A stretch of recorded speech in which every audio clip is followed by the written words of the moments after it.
arrimiya waqooyiga Kuuriya Kim Jong Un oo la aaminsan yahay inuu argagax geliyo dalkiisa iyo qaybo kale oo caalamka ka mid ahba ayaynu kaga hadli doonaa barnaamijkeena xogta daahsoon. ilaa hadda ma cadda sanadkii uu dhashay Kim Jong Un waxaase la aaminsan yahay inuu ku dhashay magaalada Pyongyang intii u dhaxaysay sanadihii 1983 ilaa 1984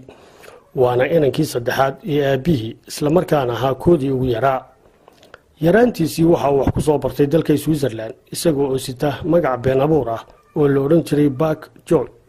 waxbarashada uu ku jiray tan iyo sanadkii 1989 markii uu dalka dib ugu soo laabtay waxa uu noqday taliyaha u sarreeya militariga waddankaasi. aabihiina waxa uu isaga ka doorbiday labadiisii wiil ee kale ee ka waaweynaa kuwaasoo mid ka mid ah lagu xaman jiray inuu ahaa shabeelnaagood waxaana aabahood uu ka helay kuleylka iyo dhiiranaanta ku jirta inankiisa ugu yar. 15 bishii January sanadkii 2009 ayay ahayd markii ay wakaaladda wararka ee Kuuriyada Waqooyi baahisay in loo magacaabay Kim Jong Un inuu dhaxlo xukunka dalkaasi iyadoo aabihii Kim Jong Il oo dhintay sanadkii 2011 dhammaadkiisii waxaana uu xukunka si rasmi ah ula wareegay bilowgii sanadkii xigay ee 2012 isagoo markiiba bilaabay inuu muujiyo adadaygiisa una xirtay qaabka dhalinyarada. xilligaana waxaa dacaayado lagu taageerayo madaxweynaha cusub bilaabay warbaahinta ku jirta gacanta dowladda.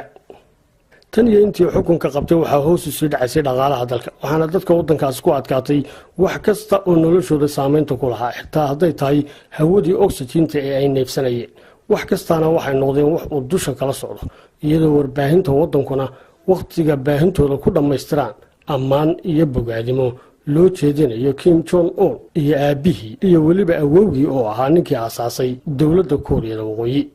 halka sidoo kalena ay waqti badan ku dhaleeceeyaan wadamada reer galbeedka Israel, dowladda Japan iyo jaarkooda Kuuriyada Koonfureed. Kim Jong Un oo ku caanbaxay diktaatoornimo aanay cidna kala mid ahayn aadamaha maanta nool ayaa waxa uu gudaha waddanka ka sameeyey dilal siyaasadeed oo istaba joogay. daldalaadaha uu sameynayay oo ahayd mid aanay ka marnayn raggiisa, wasiiradiisa iyo xitaa qoyskiisa isagoo eedaynta khiyaamo qaran u isticmaala cidda uu wax ka tirsanayo si uu uga takhaluso. waxaa ka mid ahaa dadkii uu dilay odaygii qabay eedadii San Tonje oo uu dilay bishii Diseembar sanadkii 2013 isagoo la dilay 5 qof oo kale oo dhammaantood lagu eedeeyay inay khiyaamo maleegayeen waxaana iyaga oo dharka laga saaray loo xareeyay 100 ay oo dadcuna oo gaajoonaya. arrinta murugada lahaydna waxay ahayd in Kim Jong Un laftiisu uu daawado howlaha dilka iyo daldalaadaha ah ee lagu filinayo madaxda sare isagoo falalka noocaas ku cabsi geliya cid kasta oo isku dayaysa inay hogaamintiisa ka hor yimaadaan. raggii kale ee uu dilay waxaa ka mid ahaa wasiirkiisii gaashaandhigga General Kim Ul-joy markii uu u jeediyey eedeymo ay ka mid ahaayeen khiyaamo qaran, ka hor yimaad hogaamiye iyo inuu lolooday xilli la daawanayay dhowlatus ciidan. waxaana xukunkiisa lagu fuliyey iyadoo lagu toogtay qoryaha lidka diyaaradaha. generaalka oo ahaa ninkii saddexaad ee militariga waxa uu ka mid ahaa saraakiishii dhisay ciidanka waddankaas isla markaana ku hanjabi jiray inay quwaddooda nukliyeerka u isticmaali doonaan iska horimaad kasta oo yimaada. raggii kale ee uu qaarajiyey waxaa ka mid ahaa wasiirkiisii amniga guud Hon San-hon oo lagu toogtay hubka gaaska holaca tuura waxaana uu ku eedeeyey inuu cadow u yahay shacabka wasaaraddiisana ka dhigtay mid uu dana gaara u adeegsado